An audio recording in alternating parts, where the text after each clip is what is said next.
Hello everyone, good morning. এখন বাজে প্রায় 9টার মতো। আর আজকে মামামকে স্কুলে দেয়নি, আজকে হলো শুক্রবার। আমার কোমরে খুব ব্যথা, তার মধ্যে কালকে জ্বরও এসেছিলো। কালকে জ্বরটা আমার দিনের বেলায় এসেছিলো, তো জ্বর নিয়ে কালকে দিনটা আমি পার করেছি। রাত্রেবেলা একটা ট্যাবলেট খেয়েছি, কিন্তু সেই হিসাবে ভালো করে কমেও নি। দেন কোমরে খুব ব্যথা, মানে কি বলবো, হাঁটতে চলতে কষ্ট পাচ্ছি। তো ভাবলাম আজকে যেতে লাগবে না। ওর পড়াটোরা লেখা টোকাগুলো আমি ওর ফ্রেন্ড আছে, ওর মামার থেকে ফোন করে নিয়ে নেব। তো এখন মামামও ডাকিনি, ঘুমোক, এখন বাসি কাজবাজ করব। একটু লেট করে উঠেছি, মানে কি বলবো, পারছি না, শরীর দিচ্ছে না। আমি মেয়ের স্কুল কোনো দিন বন্ধ দিইনি, আমার নিজেরও খারাপ লাগছে, কিন্তু কিছু করার নেই। আজকে শরীর খুবই একটা কন্ডিশন, মানে কি বলবো, পারছি না। মানে সকালে যে উঠে বাথরুমে গিয়েছি, দাঁড়িয়েছি, মানে আমি যেমন পারছি না দাঁড়াতে, আমার এতটা মাথা যন্ত্রণা করছে। আর প্রত্যেকটা বছর শীতের প্রথম দিকে আমার এরকম হয়, শিলংও হতো, এবারও ঠান্ডাটা পড়ার সাথে সাথেই আমার কোমরে ব্যথা শুরু হয়েছে। এখন জানি না, সব বছর তো আমি এরকম থেকে যাই, কিন্তু এখন তো আর চলবে না এরকম থাকলে।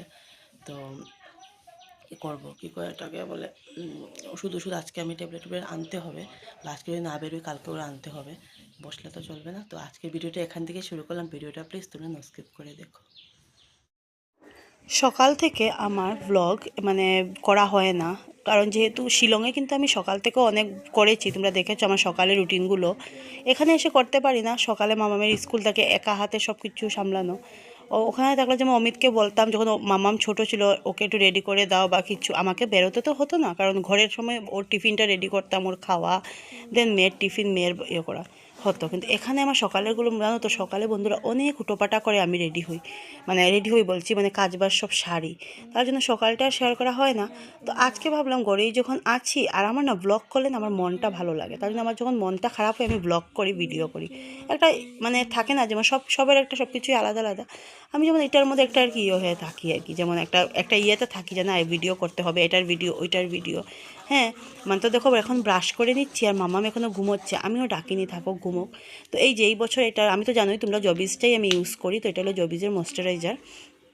কালকের ভিডিওতে তোমরা দেখেইছো যে জবিজের ময়েশ্চারাইজার এসছে আর কি, অনলাইন থেকে অমিত পাঠিয়ে দিয়েছে, ওখান থেকে পাঠিয়ে দিয়েছে কি, ফ্লিপকার্টে অর্ডার করলে তো এমনিতেই চলে আসে, ও পেমেন্টটা করে দেয়।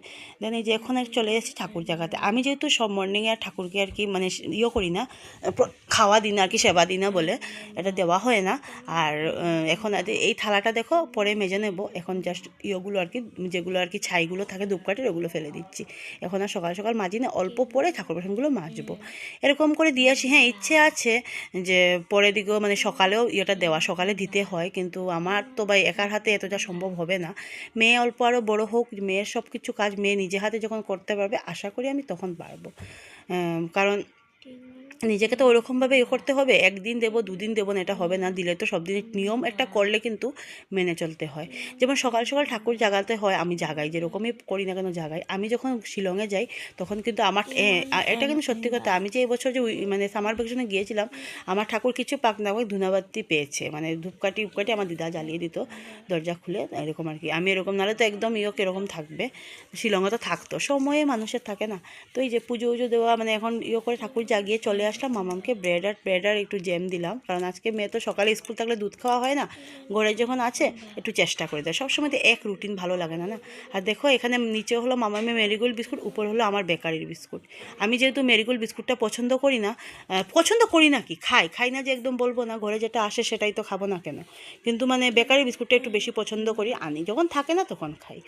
আমার আবার এটা এমন না যে খাইতেই পারবো না, এটা না। তো চাটা খেয়েই যে মামাম তো টিভি দেখছে, আজকে অল্প একটু পরে টিভি দেখা। আর এই যে আমি এখন এই টেডিগুলো না, কি বলবো, এতটা নোংরা করে ফেলে, কি আর আমি যে সত্যি অবস্থা একটা থেকে একটা, জাস্ট তোমরা দেখো, একদম শোচনীয় অবস্থা। তো চলে আসলাম পুজোর বাসন মাজতে। এখন তোমরা ভাববে যে হ্যাঁ তুমি চানের আগে পুজোর বাসন মাজছো, হ্যাঁ আমার প্রবলেম হয় না, কারণ আমি যেহেতু বাসি কাপড় টাপড় সব চেঞ্জ করে নিই আর কি, বাসি কিছুই রাখি না, ঘর দুয়ার আমার মুছা ঝাড়ু দেওয়া সব কিন্তু কমপ্লিট হয়ে গেছে। বাসি দুয়ারে আমি এক ইয়ে জলও খাই না, এরকম আর কি। তার জন্য না কোনো জায়গায় গেলে আমার বড্ড অসুবিধা হয়। নিরামিষ তরকারি ভাজা এগুলো আর কি খাবো এখন, কালকেরই ভাত। মামামকে বললাম খাবি, বললো খাবে না। এটা খেয়ে দিদা একটা ট্যাবলেট দিয়েছে, ওইটাই খাবো, ব্যথা ট্যাবলেট। আর ডাল বসিয়েছি, আজকে করবো ডাল আলু ভাজা ডিম, মামার জন্য ডিম অমলেট, আমার জন্য ডাল আলু ভাজা। আর কী বলে এটাকে, কাপড়ও কয়েকটা ছিল ধুয়ে দিয়েছি, এমনিতে ধুয়েছি, আর কোনো একটা সার্ফ দিইনি। আবার ঠাকুর বাসনও মাজা শেষ, তারপরে এটা খেয়ে রান্না করে আর স্নান করে পুজো দেবো। মেয়েকে স্নান করাতে হবে। তারপরে মেয়ে বায়না করলো যে আজকে আর কি আলু ভাজা করবো, এরকম করে আর কি একদম কুচু কুচু করে, মানে একদম জিরি করে কাটতে হবে, কেটে তারপরে বাড়ি যেরকম আর কি। আবার পেঁয়াজ দেওয়া যাবে না। আমার মেয়ে জানো তো দেখতে লাগে কিছু না, কিন্তু যা মানে বায়নার কোনো শেষ নেই। তো এই যে এখন আর কি এগুলো করছি, আর ওকে একটা ডিমের অমলেট করে দেবো। কি বলবো, ওর এমনিতে কোনো ইয়ে নেই, ঝামেলা নেই যে এটা খাবে ওটা না, মানে ওর একটু মন মতো হয়ে গেলে না। আর আমিও কী ভাবি বলো তো, একটু মন মতো হয়ে গেলে ভাতটা খেয়ে নেয়, এতটাই মানে। নাহলে যে একদম এই যে খাবো না, এই না সেই না, গেটের ভালো লাগে না। আর ও যেহেতু এখন ওর পাপা যেহেতু ওখানে থাকে, আমি যেহেতু ওকে নিয়ে এখানে থাকি, সারা একটা ওর মধ্যে একটা খারাপ ইয়েও লাগে না, পাপা থাকে না সাথে। তারপরে যদি আমি একে ওর মন মতো যদি না দিতে পারি, ওর নিজেরও একটা কীরকম লাগবে না, যে না আমার দেখো আছে না। তো তার জন্য দেখো এখন করছি, আর মা তো আমাকে তরকারি দিবি আর ডাল করবো আর কি। তো এই যে এরকম করে আলু ভাজা এরকম লাগছে, কিন্তু যখন করার পরে পুরো একদম মানে হয়ে যাবে আর কি, একদম নরম হয়ে একদম লাল লাল হয়ে যায়, একদম একদম ভালো করে ভাজতে অনেকটা টাইম লাগে এই আলু ভাজাটা করতে। আমার মেয়ে আবার টুকরা যেটা আলু ভাজা ওইটা পছন্দ করে না, খায়ও না ওটা। এই যে এখন পুজো দেবো, শরীর যতই খারাপ লাগে ঠাকুর না দিলে কিরকম লাগে না। সাউন্ড কমারো তো মানে এটা ঘরে থাকা না, সারাদিন টিভি দেখা। তো ওকে স্নান করিয়ে দিয়েছি, ও নিজে হাতে স্নান করতে পারে, কিন্তু কানের ইয়ার প্রবলেমে পড়তে পারে। ভালো হয়ে গেছে, কিন্তু আমি দিই না। মাথায় যদি জল ঢুকিয়ে এনে, চুলগুলো লম্বা তো, আর দেখো একসাথে চুল কেটেছি। আমার চুল মোটামুটি একটা, ওর চুল একদম আবার আগের সাইড নিয়ে নিয়েছো, কাটতে হবে।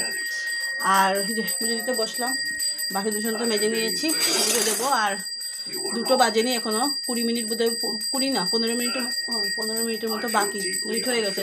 সব কিছু কাজবাজ না করে আমি সবসময় রান্নার আগে আমার স্নান করাটা পছন্দ লাগে না, করি না।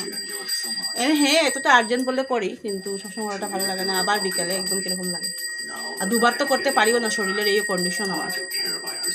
তো এখন পুজো দিয়ে মেয়েকে ভাত খাবো, নিজে খাবো। ঠাকুর দিতে বসলাম, আর ফুল দেখো জাস্ট, ফুল আর একটু হয়, কিন্তু বাড়াটি যেহেতু বাড়িতে আছে, ওরাও তো নেই, তার জন্য আমি, দিদা আর ওদেরকে অল্প অল্প একটু না দিলেও কীরকম লাগে। আর কি বলবো, তো কয়েকটা গোবিন্দ ফুল ফুটে বলে, আর গাঁদা ফুল তো কিনতেই হয়। তবে আমার আবার এটা নেই, আমার দিদাই আবার একটু ওইদিকে গাছে মানে সবগুলো মানে একদম ঠিক করে নেয়, উনি একটু ফুল ইয়ে করেন, আমার আবার 1-2টো হলেই হলো। তো ওই যে বাবার মাথায় জল ঢেলে কমপ্লিট করলাম, শেষ করলাম। মা কুমা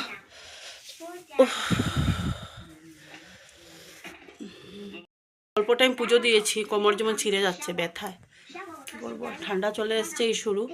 আমারও ব্যথা করছে, অমিতেরও বলে ওখানে ব্যথা করছে, রোগটাও একসাথেই হয়। কি মিল আমাদের, তাই না? তো এই যে আজকে মুসুর ডাল করলাম, আর এদিকে দেখো অবস্থা, টেডিটার অবস্থা এখানে রেখে দিয়েছি। এই যে মামামের আলু ভাজা একদম নরম নরম করে নিয়েছি, আর এই যে মা দিল সোয়াবিনের তরকারি। আর আমি বললাম যে এখানে এটা দেবো, রাত্রে দেবে। আর যেহেতু আরও মাজা যন্ত্রণা, তো শরীরটা ঠিক নাই বলে মা বললো তোরা দরকারি নেই তরকারি বানাবার, কিন্তু আমার মেয়ে তো আর এই সোয়াবিন তরকারি দিয়ে খাবে না। আমি বললাম ঠিক আছে। মারও জানো তো বন্ধুরা, সারাটা দিন দৌড়াদৌড়ি থাকে, একটা সেকেন্ডও উনি বসার টাইম পান না, কী করে বানিয়ে দেবে, তবে তো দে। আর এই যে এখানে আর কি ডিম অমলেট করে নিচ্ছি মেয়ের জন্য। আমার মেয়ে আবার একটু তেল বেশি দিলে, মামামের ডিম অমলেট একদম কম তেল দিয়ে, বেশি তেল দিই না, কম তেল দিয়ে হালকা পাতলা আর কি।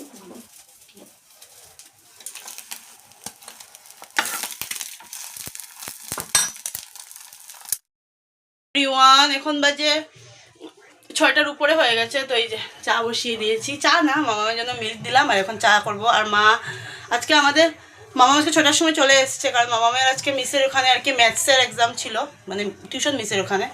সো একটা ম্যাথসের এক্সামের পরে বোধহয় হিন্দি গ্রামারটা, না রে মামা দীক্ষু, হিন্দি গ্রামারটা মিস পড়িয়েছে না আজকে, হিন্দি গ্রামারটা মিসের এখানে। হ্যাঁ হিন্দি গ্রামার কি, তাইলে কি কোনটা পড়াইছে? ও শুধু এক্সাম ওই, ও আচ্ছা আচ্ছা, সরি আমারই বলিছে, শুধু এক্সামই নিছে, নিয়ে গিয়েছিল। আর ওর 2টো টিথ, কালকে একটা রাত্রে টিথ, আজকে আরেকটা টিথ মানে পড়ে গেছে। আর একদিকে ভালো, যত দেরিতে পড়বে না তত দেরিতে, আমার ইয়েরা দিদা আর কি আজকেও বললো, আর আমার ঠাম্মা ওরাও কিন্তু আগে বলতো, যত দেরিতে দাঁত পড়বে তত ওই দিকেও গিয়ে দেরিতে পড়বে।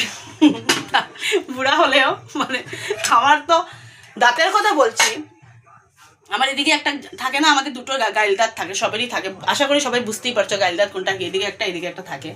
আমার কিন্তু একটা গাইল দাঁত নেই, আমার একটা গাইল দাঁত নেই, কারণ একটা তো আমি ফেলে দিয়েছি, একটা আছে, পোকায় পুরো খেয়ে নিয়েছে। আমার এমনি পোকার দাঁত দুটো ছিল, একটা নিজে নিজে পড়ে গেছে, একটা গেল দাঁত। অমিত সবসময় বলে, আমি যখন মানে মাংসের হাড়টা চিবি তখন অমিত বলবে তুমি এটা চিবাবে না, এমনিতে একটা তো নেই, আরেকটাও চলে যাবে। তো এখন চা বানাচ্ছি। আর ওইদিকে যেহেতু একটা রুম খালি আছে, তো ঘর ভাড়া আর কি দেখতে এসেছিলো, আর চলে গেছে ওরা। তো ঘর খালি ছিল বলে ঘর ভাড়া দেখতে এসেছিলো বলে একটু লেট হয়ে যাবে, এত সময় কিন্তু চা খেয়ে নিতাম।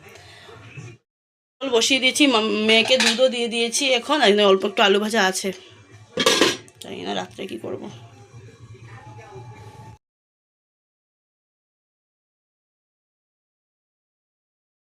পড়ো তাড়াতাড়ি রান করো। এই যে এই বছরের প্রথম কমলা,